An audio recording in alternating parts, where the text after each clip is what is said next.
Hello friends, welcome back to my channel. எல்லோரும் எப்படி இருக்கீங்க? நான் ரொம்ப நல்லா இருக்கேன். ஸோ வாங்க இன்றைக்கான வீடியோ என்னங்கிறத பார்க்கலாம். ஸோ வீடியோக்குள்ளே போகிறதுக்கு முன்னாடி மறக்காமல் நம்ம சேனலை சப்ஸ்கிரைப் பண்ணிவிடுங்க. ஸோ இன்றைக்கி அந்த மொச்சிக்காய், கருவாடு அதெல்லாம் போட்டு ஒரு செம்மையான கருவாட்டு குழம்பு எப்படி செய்யலாம் அப்படிங்கிறது தான் பார்க்க போகிறோம். ரொம்ப டேஸ்டியாக இருக்கும் ஃப்ரெண்ட்ஸ். ஸோ வாங்க வீடியோக்குள்ளே போகலாம். ஸோ முதல்ல தேவையான அளவு கருவாடை இந்த மாதிரி தலையும் வாழையும் பிச்சு நல்லா வாஷ் பண்ணி எடுத்து வச்சுக்கோங்க. அப்புறம் காஞ்ச மொச்சிக்காய் எடுத்திங்கன்னா அது முந்தின நாள் நைட்டே ஊற வச்சு ஒரு 5 விசில் வச்சு வேக வச்சு எடுத்துக்கோங்க. இது வந்து பச்சை மொச்சை, அதனால் வந்து ஒரு 5 விசில் வேக வச்சு எடுத்து வச்சுருக்கோம். அதுக்கப்புறம் கத்தரிக்காய், அதை வந்து இந்த மாதிரி சின்ன சின்னதாக கட் பண்ணி எடுத்து வச்சுக்கோங்க.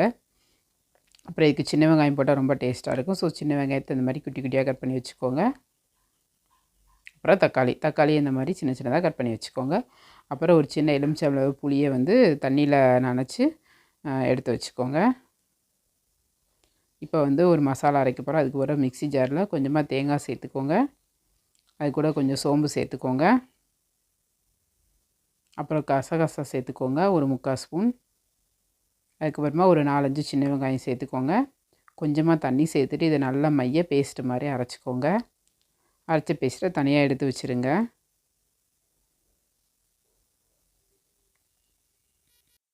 ஸோ அதுக்கப்புறமா ஒரு கடாயில் கொஞ்சமாக எண்ணெய் சேர்த்துக்கோங்க. நல்லெண்ணெய் இல்லை வந்து நீங்கள் யூஸ் பண்ணுற எந்த குக்கிங் ஆயினாலும் சேர்த்துக்கலாம். எண்ணெய் காஞ்சதுக்கப்புறமா கொஞ்சமாக கடுகு சேர்த்துக்கோங்க. கடுகு பொரிச்சதுமா கொஞ்சமாக உளுத்தம்பருப்பு சேர்த்துக்கோங்க. அதுக்கப்புறம் ஒரு 4-5 வெந்தயம் சேர்த்துக்கோங்க. அப்புறம் கொஞ்சோண்டி சோம்பு சேர்த்துக்கோங்க. அதுக்கப்புறமா கட் பண்ணி வச்சு வெங்காயத்தை சேர்த்து நல்லா வதக்கிடுங்க. ஸோ வெங்காயம் வந்து எண்ணெயிலே நல்லா வதங்கணும்.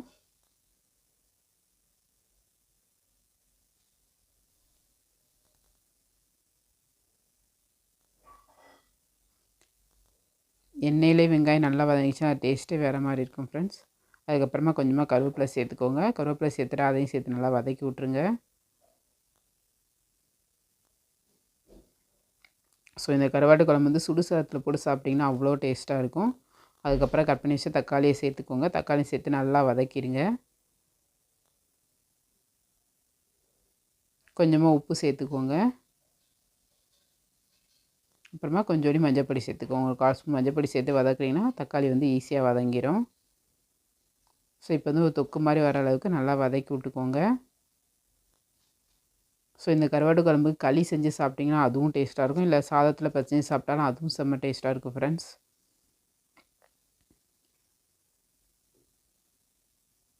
ஸோ இந்த மாதிரி தக்காளி நல்லா வதங்கி தொக்கு மாதிரி வரணும். அது வரைக்கும் நல்லா வதக்கிக்கோங்க. ஒரு லோ டு மீடியம் ஃப்ளேமில் வச்சே நல்லா வதக்கிக்கோங்க.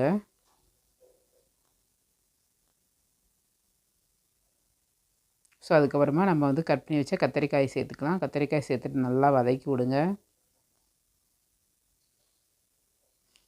ஸோ இதில் வந்து கத்தரிக்காய் நீங்கள் முருங்கைக்காய் இருந்தால் முருங்கைக்காய் சேர்த்துக்கலாம். நாங்கள் வந்து கத்தரிக்காயும் பச்சை மொச்சையும் கருவாடும் சேர்க்க போகிறோம். நீங்கள் முருங்கைக்காய் இருந்தால் அதுவும் சேர்த்துக்கலாம். ஸோ இப்போ வந்து கத்தரிக்காய் கொஞ்சம் வதங்கணும். அதனால் மூடி போட்டுட்டு மூடி வச்சு வதக்குங்க. இடையில ஒரு தடவை கிளறி விட்ருங்க. நல்லா லைட்டாக அடிப்பிடிச்ச மாதிரி ஆயிரும். கிளறி விட்டுட்டு திரும்ப மூடி போட்டு கத்திரிக்காய் வேகந்தடிக்கு வெயிட் பண்ணுங்கள். ஸோ இதை வந்து குச்சி கருவாடு அம்மா யூஸ் பண்ணியிருக்காங்க. நீங்களும் அந்த கருவாடே போட்டிங்கன்னா டேஸ்ட்டு செம்மையாக இருக்கும் ஃப்ரெண்ட்ஸ். ஸோ இப்போ வந்து கத்திரிக்காய் கொஞ்சம் நல்லா வதங்கிடுச்சு. அதுக்கப்புறம் வேக வச்சுருக்கோம் இல்லையா மொச்சை, அதையும் சேர்த்துக்கோங்க. பச்சை மொச்சை, காஞ்ச மொச்சை எதனாலும் சேர்த்துக்கலாம். சேர்க்குறதுக்கு முன்னாடி குக்கரில் போட்டு வேக வச்சு எடுத்து வச்சுக்கோங்க. ஸோ இப்போ மொச்சையும் சேர்த்து நல்லா வதக்கினதுக்கப்புறம் மசால் பொடி சேர்த்துக்கலாம். இது வந்து வீட்டிலே அரைச்ச மசால் பொடி. இதில் வந்து மல்லியும் வத்தலும் இருக்குது. கொஞ்சோண்டி சோம்பு சேர்த்தாம அரைச்சி வச்சுருப்பாங்க. ஸோ உங்களுக்கு தேவைன்னா உங்கள்கிட்ட இந்த பொடி இல்லைனா மல்லிப்பொடியும் வத்தல் பொடியும் தனித்தனியாக சேர்த்துக்கோங்க. சேர்த்துட்டு எண்ணெயிலே இந்த பொடியை போட்டு வதக்கிக்கோங்க. பொடியோட பச்சை வாசனை போகணும். அதனால் நல்லா வதக்கிக்கோங்க. ஸோ இந்த மசால் பொடி போட்டு கறி குழம்புலாம் செஞ்சிங்கன்னா அவ்வளோ டேஸ்ட்டாக இருக்கும் ஃப்ரெண்ட்ஸ். ஸோ அதுக்கப்புறமா நம்ம அரைச்சி வச்ச தேங்காய் விழுது இருக்குல்லையா, அதையும் சேர்த்துட்டு நல்லா வதக்கி விட்ருங்க.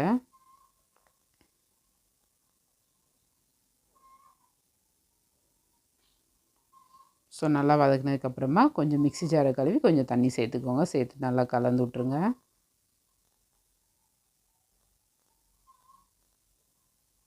இன்னும் கொஞ்சம் தண்ணி சேர்த்தாங்க அம்மா, கொஞ்சம் கட்டியாக இருந்ததுனால. ஸோ இப்போ நல்லா கலந்து விட்ருங்க. கலந்து விட்டு மசால் வேகணும். கத்திரிக்காய் இன்னும் கொஞ்சம் வேக வேண்டியது இருக்கு இல்லையா, அதனால் மூடி போட்டு மூடி வச்சுருங்க கடாயை. இடையில வேணால் திறந்து கொஞ்சம் கிளறி விட்டுக்கோங்க. ஸோ இப்போ நல்லா வந்து தளதளன்னு கொதிக்கு இல்லையா, ஒரு தடவை கலந்து விட்ருங்க நல்லா.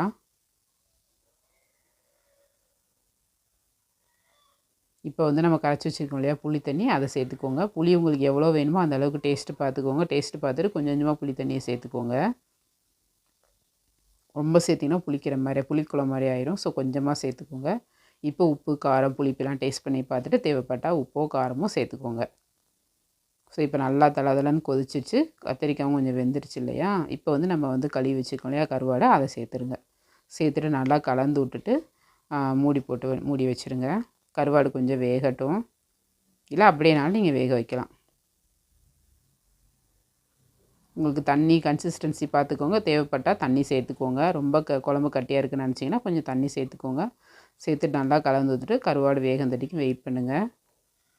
ஸோ கருவாடு வந்து மண் இல்லாமல் நல்லா வாஷ் பண்ணி வச்சுக்கோங்க. உப்பு பார்த்துக்கோங்க. கருவாடில் ஏற்கனவே உப்பு இருக்கும். ஸோ உப்பு பார்த்துட்டு செக் பண்ணி பார்த்துட்டு உப்பு சேர்த்துக்கோங்க.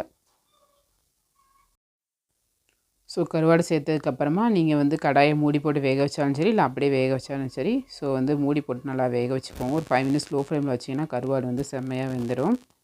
ஸோ இப்போ பார்த்தீங்கன்னா நல்லா எண்ணெய் மிதக்க மிதக்க ஒரு சூப்பரான கருவாட்டு குழம்பு ரெடி ஆயிடுச்சு. பக்கத்துலேயே சூடான சாதம் வச்சுருந்திங்கன்னா எடுத்து போட்டு சூடான சாதத்தை போட்டு இந்த கருவாடு குழம்பை ஊற்றி நல்லா ஒரு பொடி பிடிச்சிட்டு ஒரு தூக்கம் தூங்கி எழுந்திரிச்சிங்கன்னா செம்மையாக இருக்கும். ஸோ நாங்களும் அப்படி தான் செய்ய போகிறோம்.